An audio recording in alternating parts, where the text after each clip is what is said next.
Hey, tourpreneurs, it's Mitch Bach, and just a quick note before we begin today's episode.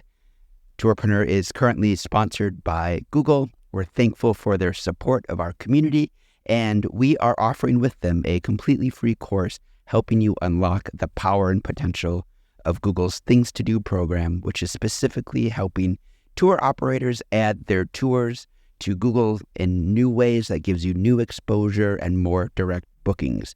To learn more, go to tourpreneur.com/Google. And as always, show notes, more resources, links to our newsletter, our business coaching community, and so much more are available on tourpreneur.com. Now to the episode. And you walk around with confidence. I think body language, just like in posing, when I teach posing for photos, your body language says a lot about you. And I'm a little more, this is just my style, but when I travel, I like to come off a little bit more intimidating, maybe, where I'll wear certain glasses that kind of look like sunglasses, but I'll dress maybe a little bit more less casual than I would, because I do want people to kind of maybe be a little more standoffish. And whether that's right or wrong, that's just my approach. But I would rather carry my shoulders up high, keep my chin up high, and always be looking around like, who are you?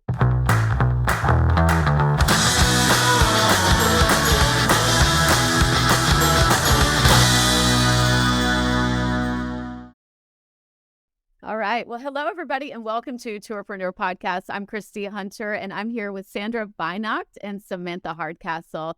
And we are so excited to be talking about women in travel. And one of the specific topics we're going to dive into today is, I think, one that's very important. For one that you're going to see on the news a lot and kind of get some bad publicity maybe, but we want to shed some light on how amazing that it can be, and how that women in travel can travel safely as solo travelers or groups. So we're going to talk about safety in travel today, and maybe on a solo version and then a group version as well. I think there's so much we can get into this topic of safety. And I know that kind of sounds a little bit boring from the beginning, but I think we'll realize it's anything but boring.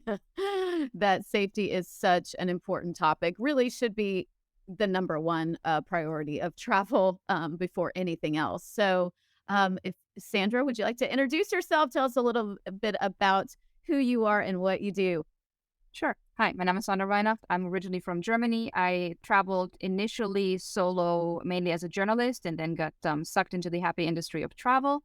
Our specialty is one-of-a-kind group experiences, usually for people that already know each other, but then there's always a sister, a friend, somebody else that comes together, or once in a while we have journeys that are for beer lovers, foodies, just on very specific topics. And that's when you get individuals coming together. But I think, speaking about women in safety in travel, I travel a lot. I've traveled my whole life. Growing up in Germany, you were put on trains to go to summer camp on your own. And I've continued that. I've put my own daughter in public transportation.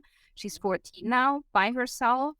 So I think, it's education, it's knowing where you're going, but you also need to start at an early age. I think we're in a blessed situation nowadays that we have cell phones with us, and most of us, I think when you travel, the one thing you should never sacrifice is having data available to you. So don't just switch your phones off and like, oh my God, it's $10 a day.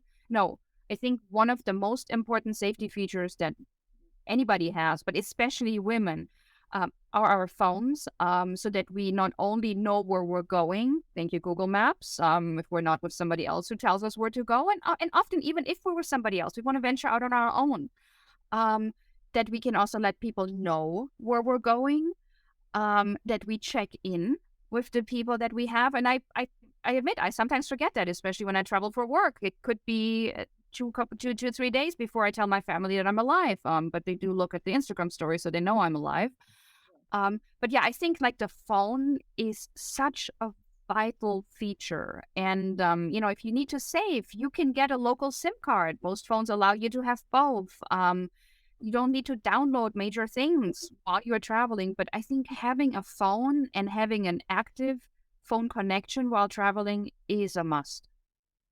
Definitely. So I want to get back into some of those really practical tips because those were so good right there, what you just said. But I want to hear from Samantha too. And so so let's hear Samantha, tell us a little bit about yourself and maybe a few quick travel tips for safety, and then we're going to get a little deeper into that. Yeah, Samantha Hardcastle, founder of A More Social and the Storied Experience.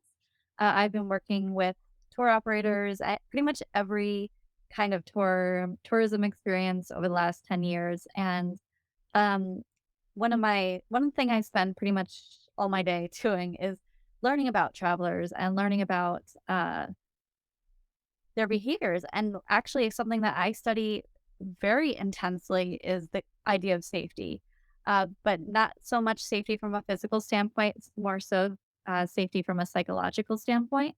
Mm. And how do we help create moments that encourage people to feel safe on an emotional and psychological level? So I'm looking forward to digging into that a little bit as well. Um, but yeah, as from a physical safety aspect, I think that there's a lot of things we could discuss. Obviously, Sandra brought up a really key point, bringing up the phones. I was just traveling by myself, and there was a notice on the door about um, something along the lines of women feeling safe call a number if they're being human trafficking. And that, like, right there was a huge wake up call for me. Like, oh my gosh, like, this is terrifying. So, I think women obviously have this separate issue that men don't have to deal with, which is this physical safety fear of, like, being kidnapped. And, that's I think an extreme idea, but obviously it's a problem. So, Yes, absolutely. So, yeah, I want to get into that, the psychological parts of it as well. But my name is Christy Hunter, and I am the owner and CEO of Photo Walk Nashville and Photo Walk Your Travel. And we offer photo shoot walking tours in Nashville and Scottsdale.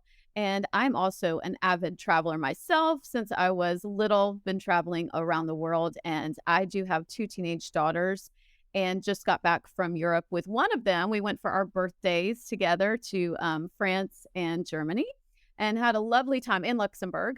I had a lovely time, but was told, just to kick off with the story here, and then we can get in a little deeper, was told that Luxembourg is a very safe country. I read that online, that this is one of the safest countries you can go to. So that's why we chose that as a destination for she and I. And immediately upon getting there at the train station, a woman approached me and asked me to take her photo on her cell phone, handed me her cell phone with all her credit cards in it, and wanted me to take a picture of her and her baby. Had a baby stroller. And of course, that's what I do. I'm a photographer, and I take pictures of people in tourist destinations. So it didn't come off as surprising at all to me. I was like, oh, sure, yeah, I'll take your picture. And as I was doing it, I'm realizing, why am I taking a picture of her in a train station? Like, this is weird. And then we got on the train, and my daughter went, "Where's my backpack?" And we realized her backpack was gone, but we didn't realize until, about a few hours later what had happened, that we got scammed, that there was no other way that she set that backpack down, that while I was being distracted, someone else came up behind her and just two snips of a thin backpack, and her backpack was gone. And it wouldn't have, everything in there was replaceable except for her inhalers. And she was having asthma, breathing problems. So that sent us into 2 days of having to find a doctor, of making sure that she was healthy and safe. So that's it brought us immediately to the rest of the trip of being aware and honestly coming to a place of where you're not kind of in that nice mode of like, oh, sure, hi, where you're just talking to strangers, but kind of looking at everyone as if, like, not that you're scared of them, but just where you have some sort of higher awareness. So I'm just kicking off with that story. I'm sure both of you have a lot of stories to tell, but how can we, as travelers ourselves, and to our audience here that's listening, what are some really practical ways that, whether you're traveling domestically or abroad, that we can stay safe? wow, that is a intense story. Thankfully, I've never had any issues like that when I travel, but they're pretty much inevitable, I feel like. I mean, if you're ever in any of the travel forums online on Facebook, you'll see these stories just happen every day. And, one of the things that I've seen is, one of the things I've actually purchased is like these dresses that have pockets that are like, internal, so they're safer. Um, things like that. I mean, there's tons of gadgets and tools out there that do make it a little bit safer. But as you brought up this like more of like this internal narrative of like what's going on, like you need to be constantly hyper vigilant to what's around you. Like that really inhibits your ability to take a place in, right? Right. And it kind of kills the vibe and ruins the experience. And sounds like it really did ruin your first 2 days of your trip. Yeah. So, I wish I had the answers. I guess that's why we're talking today. Sandra, I'd love to hear what you have to say about it. Yeah, and well, first of all, Christy, yeah, that just sucks. And that shouldn't happen. And, knock on wood here as I stand in a hotel, I've yet to be robbed. But I know it will happen at some point because we all get distracted. However, I forgot to mention what I actually do for a living nowadays. So coming from a journalist background, I am the co-owner and proud founder of Inside Europe Travel Experiences. And so I think, honestly, one of the promises that we give people to what Samantha just said is, yes, we run group tours. And I know nobody wants to be in a group and nobody really wants to go on a standard tour.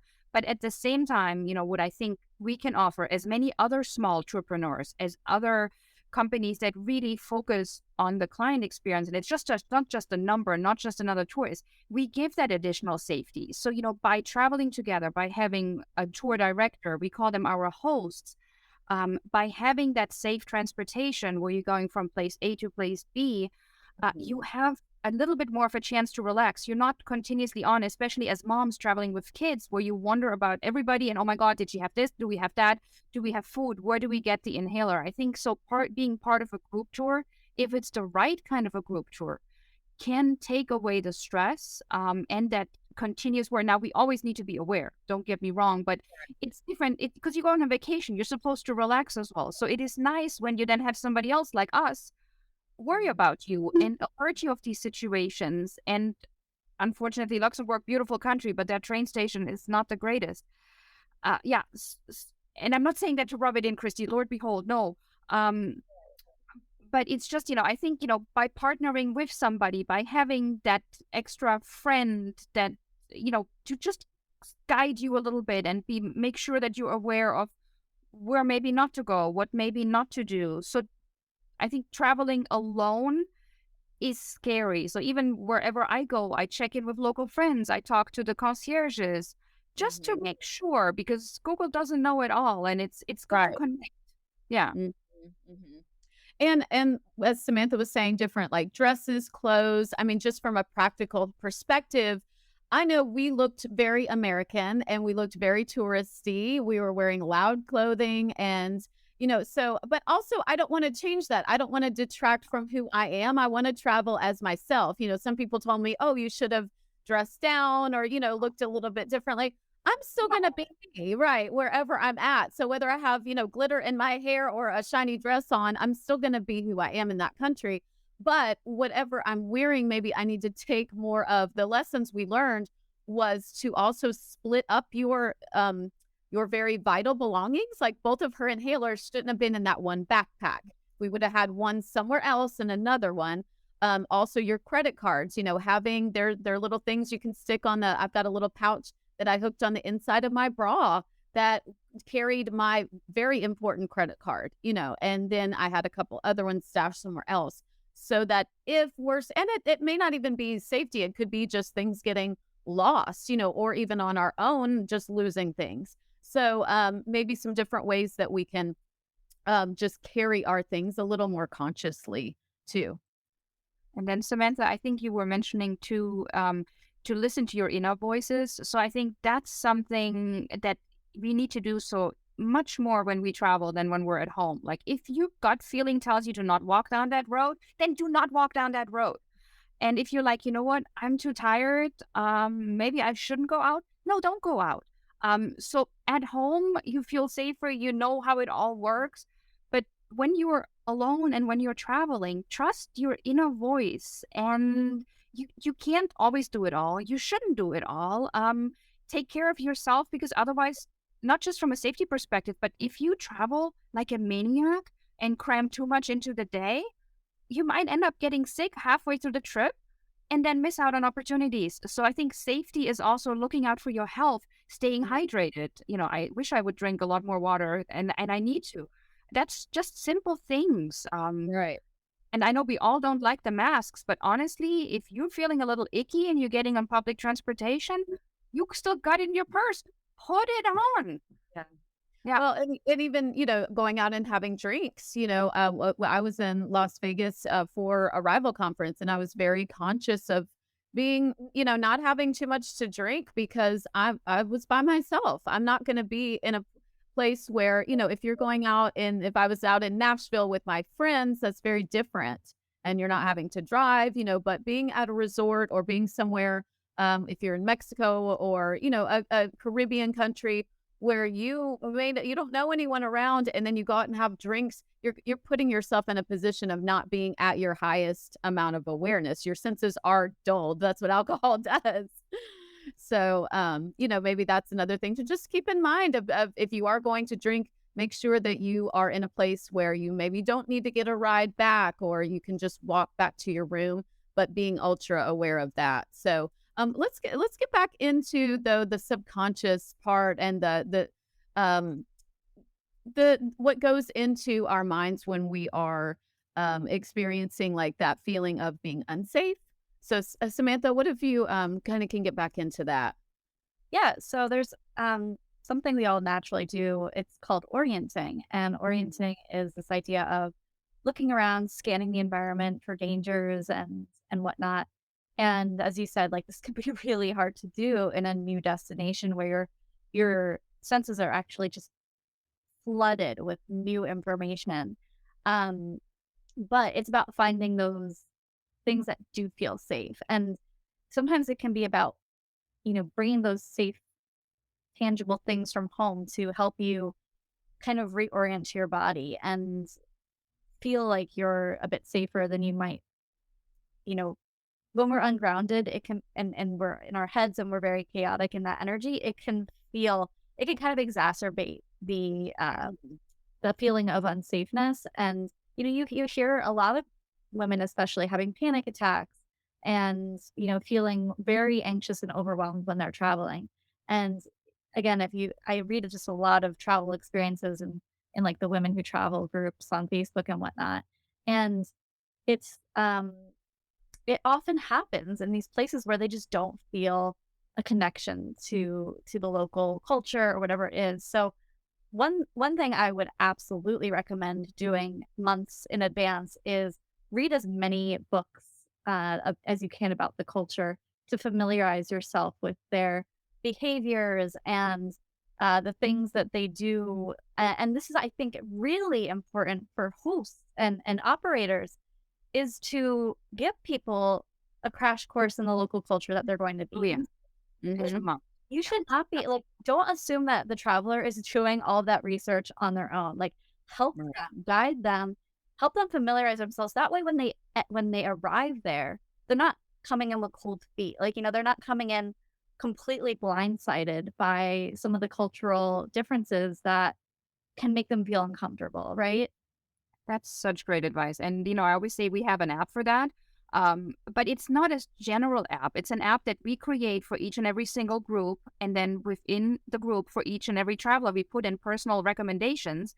And I will put in different recommendations for a family traveling with kids as a little alert. Hey, as we're going here and there, kids will probably run over there. That's a safe playground. Don't go to the one on the right, no matter how flashy it is. And so I think that's, such an important information to, if you already know, share your knowledge and repeat it. And, we make Google Map lists, for examples, with places that are curated, and people can still decide on their own where they want to go. But if you're traveling with me and you're like, I really, really want to eat out tonight. Well, here's 5 restaurants where I know you will be safe. Right. yes, something out of the freak that happens that nobody can control.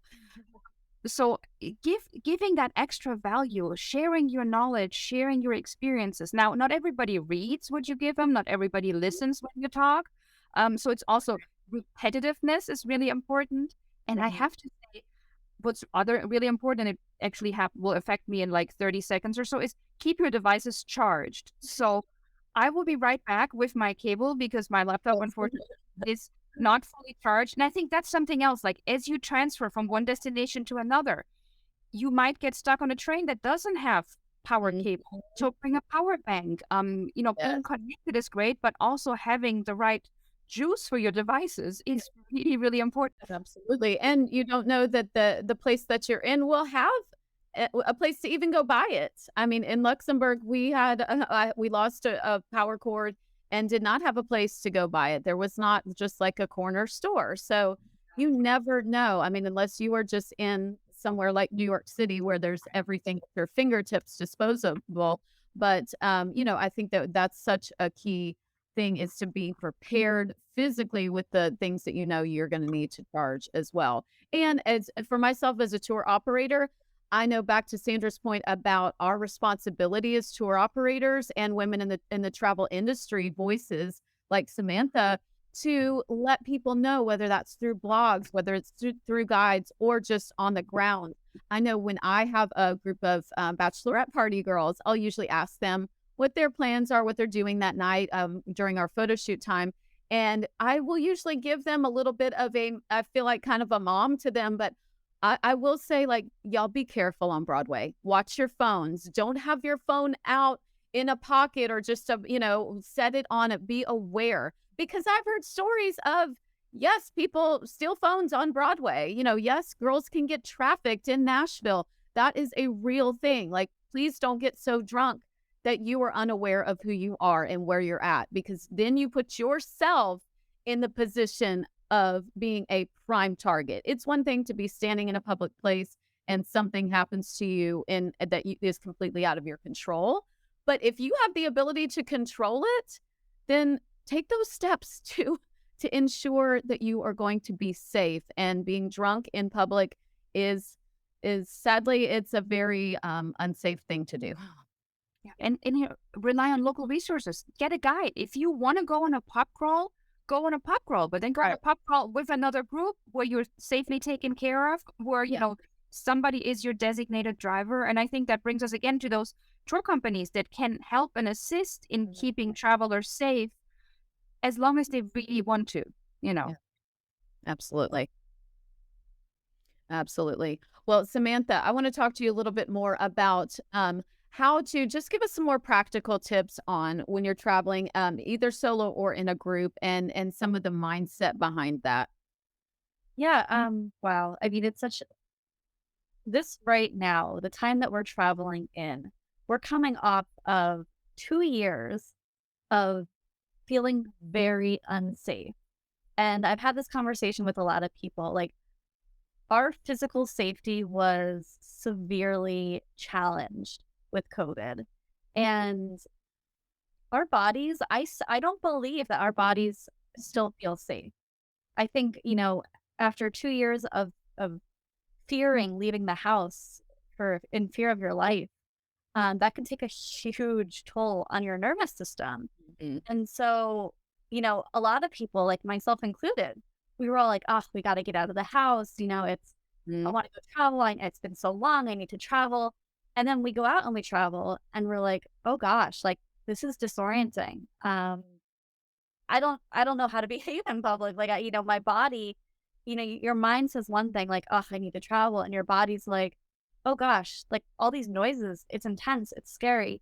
So I would say one of the most important things is, and, some people might disagree, but getting back into travel, like, not diving right into like one of the noisiest cities in the world, right? Like, easing your way back into it with quieter destinations and places that feel good to your nervous system, to really step into that and say, okay, this is a safe place for me. And like for me, that's what I did when I traveled. Like I went back to places that I already knew that I was comfortable, that were really nourishing for me. And Mm. I still feel really uncomfortable in the cities, which is fine because I live in a very quiet place. But I think if you are operating in a city and you do like you have to really do a lot of work with your clients, especially the ones that, maybe really did feel the tolls of the last 2 years, helping Mhm. them find whatever safety cues that they can. And a lot of times, again, that's, loud noises can be very discombobulating for people. You just really have to put yourself in the shoes and say, okay, what really throws people off? Crowds? I mean, I can't do crowds. I can't. So I will not go to the really big attractions because I know that my nervous system can't handle it. So if you do not have, if that doesn't resonate with you, if you're not someone who, like, if you're someone who's like, oh, I love crowds, oh, I love, loud noises, all that, then you don't understand what it's like to be someone who is on the opposite side of that spectrum. Mhm. And it's really in your best interest to talk to people who have trouble with that. Talk to people who, so you can understand, so that you can begin to infuse your experience with maybe moments of quiet, right? Or like ease people into that. And yeah, I mean, I know it's really hard concept for some people to grasp, but it's really important that, like, from a physical standpoint, like someone's body can be at ease. Because if your body isn't at ease in an experience, like if you're tensed up and or you're bracing for something, and because maybe you just got off a 9-hour flight and you're exhausted and you've been dealing with jump, bumbling around from one place to another, and like Mhm. you still have a lot of that tension in your body, you cannot feel safe in that moment. Right. And if you can't feel safe, then you really can't take in what all of the amazing things a destination has to offer. So safety really is the number one as you said at the beginning, Christy, it is the number one fundamental thing that we need to establish before anything happens in an experience. Mhm. Mhm. Yeah, I think before setting foot on the plane, you need to really have taken time to understand your destination. And even if it is domestic, just to refresh yourself on, look up some scams that are happening now. If I would have taken the time to look up a little more deeper, maybe I would have realized, hey, that's a popular scam happening right now, is a woman with a baby coming up and asking you to take their photo. And, as even when I have my guests on my tour, I'll let them know, it's probably not a great idea to hand your phone to someone to let them take a photo, because that's another scam, is that someone will offer, oh, let me take your photo for you at this mural. And while they're in there, they are getting into your phone. They're hacking in. So, just keeping your belongings. Also, they could run off with your phone. Like that's something too that we don't think about, that can easily happen. If you hand your phone over to someone to take a photo, they could disappear in a second.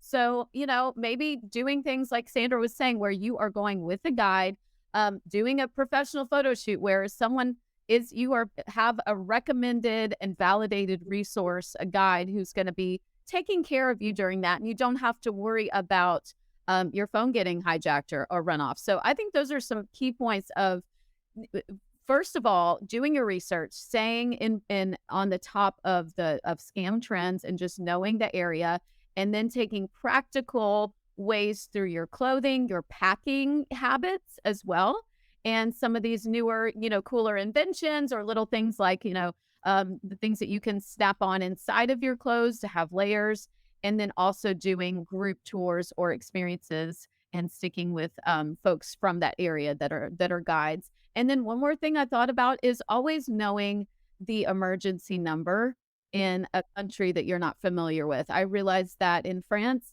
I did not know the 911 of France, and I realized, like, how just naive that was of me. And even as a seasoned traveler, why did I go in and not know what the emergency numbers was of that country?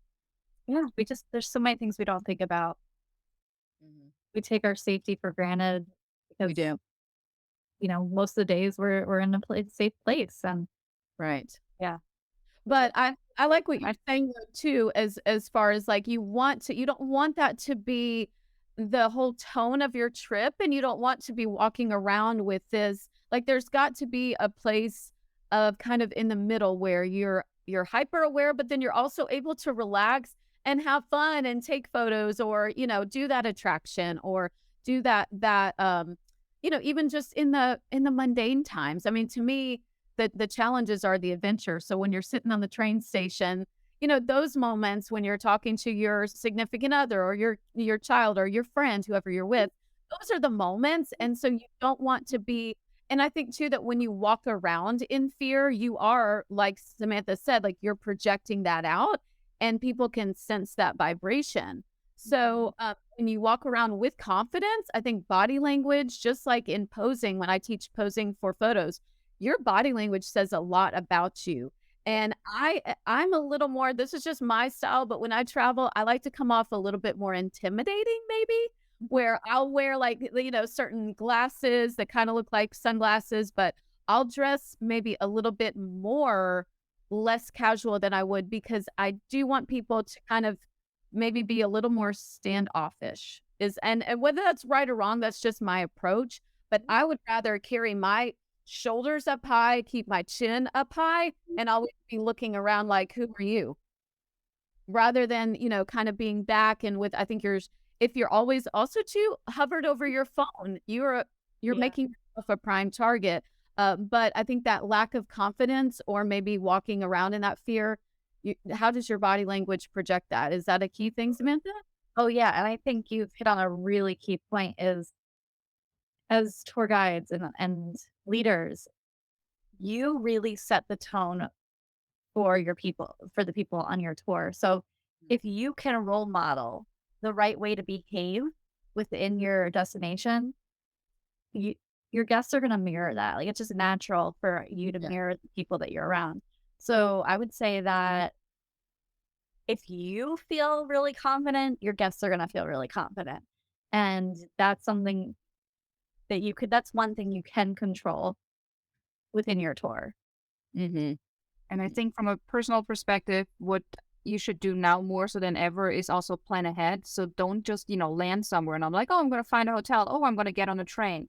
No, I mean, travel is back. It's back with a vengeance. And at the same time, resources are much more limited. So you may not be able to get on a train from Rome to Venice, which, years ago you could just book. Now that train could be full, and then you're stuck in the city at night in the train station. So, we all love serendipity, and you should leave room for serendipity at all times. But safety, especially for women travelers, is to also know where you're going to sleep and how you're going to get from point A to point B, especially if you're on your own. Absolutely. Absolutely. That's so good. Well, y'all, this has just been another incredible conversation with the two of you. And I think there's so much we could get in so much deeper into so many of these little subtopics. But I think that all three of us would agree we want other tour operators to, be able to pass on this information on their tours, whether it's in pre-messaging, guides, and then of course in person when we do have guests in front of us, and then just as us and as women traveling around, of being hyper aware, but also still enjoying. And like Sandra said, like, it travel's back. We know we're going to be, I mean, my calendar is getting booked up for 2023 and I'm so excited, and I hope that y'all's are as well. But we do want to be in this last trip that I had to Europe really gave me some wake-up calls of ways that it didn't deter me. It didn't make me not want to go back, but it just made me more aware and more prepared for my next trip. So I hope that's something that we can be able to, that's a continual conversation. Absolutely. Yeah. Bon voyage to everybody. Gute Reise. Auf Wiedersehen. Thank you so much. Thank you. Thanks, you guys. And this has been another incredible episode of the Tourpreneur Podcast. Thanks for joining us.